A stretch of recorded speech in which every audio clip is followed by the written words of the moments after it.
రేపే ముక్కోటి ఏకాదశి. 33 కోట్ల దేవతలు భూమి మీదకు వచ్చే రోజు. స్నానం చేసే నీటిలో ఈ ఒక్కటి వేసుకొని చేస్తే చాలు మీ దశ తిరిగిపోతుంది. కోటి జన్మల పుణ్యం వస్తుంది. శ్రీమాత్రే నమః. అందరికీ నమస్కారం. రేపే ముక్కోటి ఏకాదశి. దీనికే వైకుంఠ ఏకాదశి అని పేరు.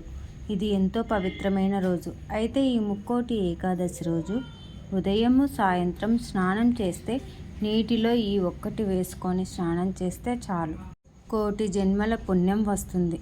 ముక్కోటి ఏకాదశి రోజు ఇలా స్నానం చేస్తే సమస్త పాపాలు పోవడమే కాక జన్మ జన్మల పాపాలు దరిద్రాలు మీ జన్మ ధన్యమవుతుందని శాస్త్రాలు చెప్తూ ఉన్నాయి. అంతేకాదు ఈ ముక్కోటి ఏకాదశి రోజు స్నానం చేసే నీటిలో ఈ ఒక్కటి వేసుకొని చేయడం ద్వారా మీ ఒంట్లో ఉన్న నెగిటివ్ ఎనర్జీ మొత్తం కూడా పోతుంది. పాజిటివ్ ఎనర్జీ వస్తుంది. ఎంతో కాలంగా ఉన్న దృష్టి దోషాలు దరిద్రాలు పోతాయి. మీ శరీరానికి నూతన ఉత్తేజం ఉల్లాసం వస్తాయి. మరి ఈ ముక్కోటి ఏకాదశి రోజు స్నానం చేసే నీటిలో ఏం వేసుకొని స్నానం చేయాలి అనే విషయం గురించి ఇప్పుడు మనం ఈ వీడియోలో తెలుసుకుందాం.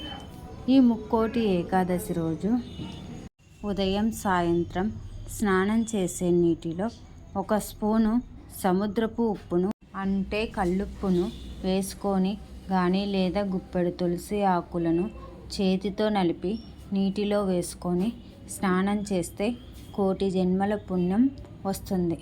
అయితే కల్లుప్పు వేసుకొని స్నానం చేయండి. లేదా తులసి ఆకును చేతితో బాగా నలిపి నీటిలో కలిపి ఆ నీటితో స్నానం చేయండి.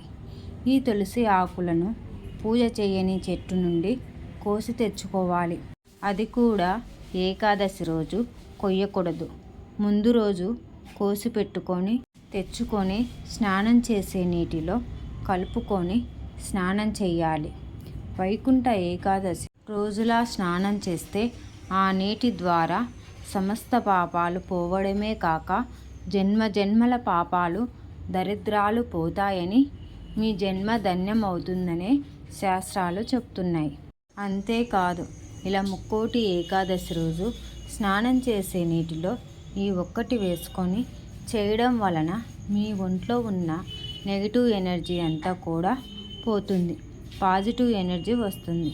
ఎంతో కాలంగా ఉన్న దిష్టి దోషాలు దరిద్రాలు పోతాయి. మీ శరీరానికి నూతన ఉత్తేజం ఉల్లాసం వస్తాయి. ఈ వీడియో కనుక నచ్చినట్లయితే ప్లీజ్ సపోర్ట్ చేసి చిన్న లైక్ చేయండి, షేర్ చేయండి, సబ్స్క్రైబ్ చేసుకోండి friends. Thank you for watching.